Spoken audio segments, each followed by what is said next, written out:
बच्चों, आप लोगों को मालूम है कि जो पशु होता है, क्या कहना, आपने कोई पशु देखा है? हाँ। जोर से बोलो। हाँ। अच्छा, जो पशु देखा है और आदमी को देखा कभी आदमी को? हाँ। तो आदमी में अर्थात मनुष्य में और पशु में कुछ अंतर होता है या दोनों एक से? अंतर बताओ कोई अंतर होता है? अभी तक आप लोगों ने बाह्य अंतर देखा है। कौन सा? बाह्य, बाहर का, कि उसके सींग होते हैं और मनुष्य के सींग नहीं होते। देखा है ना? पूंछ होती है, पशु के पूंछ होती है और मनुष्य के पूंछ नहीं होती। होती थी पहले, तो गायब हो गई है। ठीक है? और उसके 4 पैर होते हैं, हमारे 2 पैर होते हैं। पशु के 4 पैर होते हैं और मनुष्य के 2 पैर होते हैं। ठीक है, लेकिन उसकी सोच में और आपकी सोच में क्या अंतर है, ये आप लोगों को पता नहीं है, वो मैं बताता हूँ।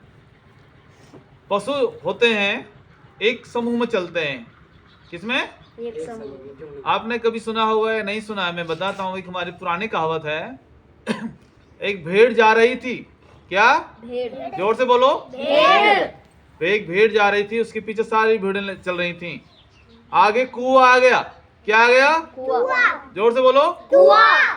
तो वो भेड़ क्या हुई? वो कुएं में गिर गई। क्या हुई? कुएं में गिर गई। जो सामने थी वो कुएं में गिर गई। तो उसके साथ साथ सारी भी। फिर क्या हुआ? उसके पीछे क्या है कि एक कुएं में गिरी, उसके पीछे वाले कुएं में, सब की सब कुएं में गिर गई। ये होता है एक समूह के पीछे चलना, जिसमें सोचने समझने की शक्ति नहीं होती। मनुष्य में क्या अंतर होता है? मनुष्य के अंदर सोचने समझने की शक्ति होती है, यदि वो अपने दिमाग का इस्तेमाल करता है। यदि वो इस्तेमाल नहीं करेगा तो इसका मतलब वो भी पशु जैसा ही होता है। तो जब वो पशु एक के पीछे एक चलते और गिर जाते हैं, मनुष्य क्या करता है, जब एक गिरेगा तो सोचेगा, अरे ये तो गिर गया, कुएं में गिर गया, गड्ढे में गिर गया, क्या करें, हमें चलना चाहिए इसके पीछे कि नहीं? तो वो हट जाता है, वो सोचता है। फिर सोचने के बाद बोला यार ये तो गलत है, वो क्या करेगा, हट जाएगा और अपने साथियों से कहता भाई आगे चलना है तो सोच समझ के चलना है। कैसे? सोच समझ के चलना है। तो हमको, तो मनुष्य में और पशु में यही अंतर है कि वो अपनी बुद्धि का इस्तेमाल करता है, लेकिन बुद्धि का इस्तेमाल कब करेगा? मनुष्य को हमेशा पढ़ना पड़ता है। क्या करना पड़ता है? पढ़ना पड़ेगा, सीखना पड़ेगा, तभी वो मनुष्य कहलाएगा, नहीं तो पशु जैसा ही है। तो आज हमारे समाज में क्या हो रहा है, लोग बुद्धि का इस्तेमाल नहीं करते। बच्चों ने लिखना पढ़ना काफी अब गांव में कम कर दिया है। अब क्या करते हैं, एक बच्चा जाता है दुकान पे, तो साथ में दूसरा चला गया, छोटा बच्चा है, तो उसने कहा है कि मुझे एक गुटखा दे दो। जैसे खाते हैं ना, बोला कि पीक मारने में बड़ा अच्छा लगता है, लाल लाल बड़ा अच्छा लगता है। तो बोला देखिए क्या है, तो उसने खाया, बड़ा इस तो बड़ा अच्छा स्वादिष्ट लग रहा है, इसमें थोड़ा नशा भी हो जाता है। फिर दूसरा बोलेगा यार इसमें क्या फायदा है, तो यार बड़ा अच्छा लगता है, चल मैं भी लेके आता हूँ। इस प्रकार से गुटखे वालों की भी संख्या बढ़ रही है, बीड़ी वालों की भी संख्या बढ़ रही है। और जब वो हमारे यहाँ पे प्रोग्राम होते हैं, तो हमारे प्रोग्राम में खास तौर से क्या खासियत है, बोलो? शोर शराबा होना, बोलो, जरूरी होता है। तो वो क्या करते हैं कि वहां पे आज की तारीख में हमारे पास शोर शराबे के लिए क्या है, वो जोर से बोलो। डीजे। डीजे एक अच्छा शोर शराबे के लिए बन गया है। तो जब शोर शराबा होता है तो डीजे में क्या होता है, बेस बजता है, क्या होता है, वो धमक सी होती है।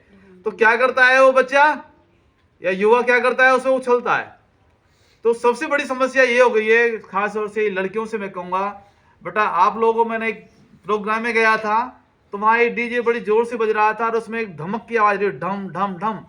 तो वो लड़की 13-14 साल की थी, वो वहीं वैसे उछल रही थी, बोला वो उछल रही थी।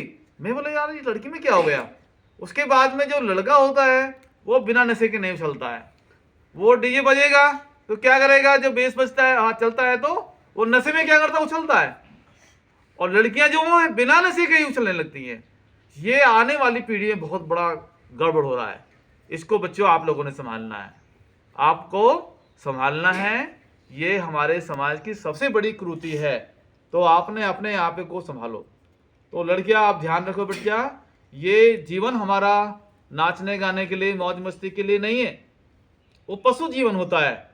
ये मनुष्य जीवन तो हम कुछ विशेष काम के लिए धरती लोक पर आए हुए हैं। हमारा विशेष प्रकार का जीवन है, जिस उद्देश्य के लिए हमें ये मानव शरीर मिला है उसमें इस्तेमाल करना है आपने। इसलिए लिखाई पढ़ाई करो। आप लोग 3 भाषाओं का ज्ञान जरूर करना है। कितनी भाषाओं का? 3। कौन कौन सी? हिंदी बोलो, हिंदी, इंग्लिश, अंग्रेजी और संस्कृत। ये 3 भाषाओं का ज्ञान आपने सबने करना है। यदि आपने इन तीनों का ज्ञान करा और आपने संस्कृत पढ़ी और आपने अपनी संस्कृति भी पढ़ी, संस्कृत और संस्कृति, तो हम लोगों का जो समाज है वो सुरक्षित और ठीक ठाक शांति प्रिय हो सकता है, वरना चारों तरफ हंगामे ही हंगामे होने हैं। ठीक है, ठीक है।